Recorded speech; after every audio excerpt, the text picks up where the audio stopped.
ಸಂಗತಿ ನಡೀತಂಥ ಘಟನೆಗಳು ನೆನಪು ಮಾಡಿಕೊಂಡು ನಾವು ಕಾರ್ಯವನ್ನು ಮಾಡ್ತೇವೆ. ಅದು ಒಂದು ದುಷ್ಟಕೂಟ ನಮ್ಮ ರಾಜ್ಯದಲ್ಲಿದೆ. ಮಹಿಷಾಸುರ ಯಾರಿದ್ದಾನೆ, ರಾಕ್ಷಸ, ಆ ಮಾನಸಿಕತೆ ಇರುವಂಥ ಒಬ್ಬ ವ್ಯಕ್ತಿ, ಅವನ ಜಯಂತಿಯನ್ನು ಮಾಡುವಂಥ ದುಷ್ಟರ ಸಂಖ್ಯೆಯನ್ನು ಕೂಡ ನಮ್ಮ ದೇಶದಲ್ಲಿದೆ, ನಮ್ಮ ರಾಜ್ಯದಲ್ಲಿದೆ.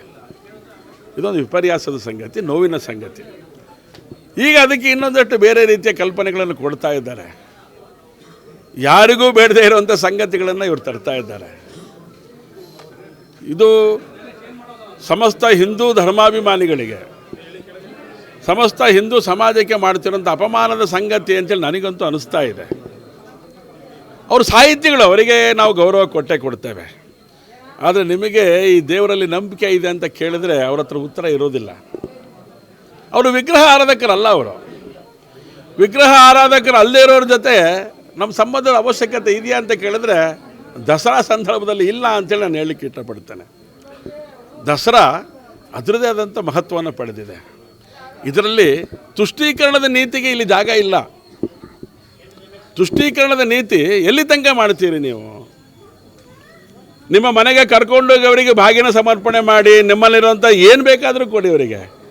ಆದರೆ ಚಾಮುಂಡೇಶ್ವರಿ ವೈಭವದ ಮೆರವಣಿಗೆ ಸಂದರ್ಭದೊಳಗಡೆ ಯಾರಿಗೆ ನಂಬಿಕೆನೇ ಇಲ್ಲ ಅಂಥವ್ರ ಬಗ್ಗೆ ನೀವು ಉದ್ಘಾಟನೆಯನ್ನು ಮಾಡಿಸುವಂಥದ್ದು ಇದೊಂದು ದೊಡ್ಡ ಅಪಚಾರ, ರಾಜ್ಯಕ್ಕೆ ಮಾಡಿದಂಥ ಅಪಮಾನ, ಹಿಂದೂ ಸಮಾಜಕ್ಕೆ ಮಾಡಿದಂಥ ಅಪಮಾನ ಅಂಥೇಳಿ ನಾನು ಈ ಸಂದರ್ಭದಲ್ಲಿ ಹೇಳ್ತೇನೆ.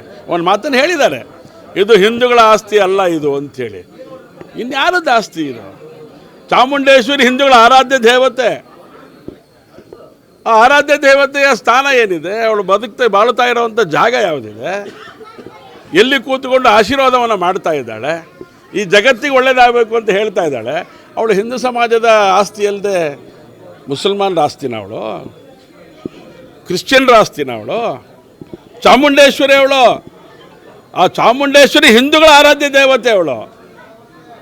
ಯಾರಿಗೋ ಮುಸಲ್ಮಾನಿಗೆ ಹಣ ಇಡ್ಲಿಕ್ಕೆ ಆಗೋದಿಲ್ಲ ರೀ. ಪರ್ಯಾವಲೋಚನೆಯನ್ನು ಮಾಡಬೇಕಾಗತ್ತೆ ರಾಜ್ಯ ಸರ್ಕಾರ ಅಂಥೇಳಿ ನಾನು ಈ ಸಂದರ್ಭದಲ್ಲಿ ಹೇಳಲಿಕ್ಕೆ ಇಷ್ಟಪಡ್ತೇನೆ. ನಾವು ಇದರೊಳಗಡೆ ಏನೋ ರಾಜಕಾರಣ ಮಾಡ್ತಾ ಇಲ್ಲ. ಆದರೆ ನೀವು ತುಷ್ಟೀಕರಣದ ನೀತಿಯನ್ನು ಅನುಸರಿಸಿ ಚಾಮುಂಡೇಶ್ವರ ವೈಭವಿತವಾದಂಥ ಮೆರವಣಿಗೆಗೆ ನಿಮಗೆ ಯಾರೂ ಹಿಂದೂಗಳು ಸಿಗಲೇ ಇಲ್ವಾ?